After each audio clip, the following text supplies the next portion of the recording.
பாப்பிரெட்டிப்பட்டி பேரூராட்சி தலைவர் மீது பேரூராட்சி துணைத் தலைவர் மற்றும் கவுன்சிலர்கள் நம்பிக்கையில்லா தீர்மானம் கொண்டு வந்திருந்த நிலையில் பேரூராட்சி செயல் அலுவலர் மற்றும் மாவட்ட கலெக்டரிடம் இது குறித்து புகார் மனு அளித்திருந்தனர். இதன் அடிப்படையில் இன்று 10ஆம் தேதி சிறப்பு கூட்டம் நடைபெறுவதாக அறிவிக்கப்பட்டிருந்தது.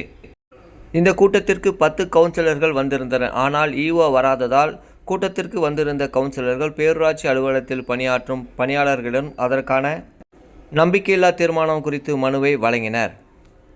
துணைத் தலைவர் உட்பட 10 கவுன்சிலர்களும் இன்று பேரூராட்சி மன்ற கூட்டத்திற்கு வந்தோம்.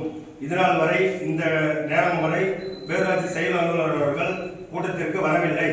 அதனால் அடுத்தபடியாக பேரூராட்சி அலுவலகத்தில் இங்கு பணிபுரியும் A1 அவர்களிடம் இந்த தலைவர் மீது நம்பிக்கையில்லா தீர்மானத்தை துணைத் தலைவரின் வாயிலாக மனு அளிக்க கடமைப்பட்டுள்ளோம்.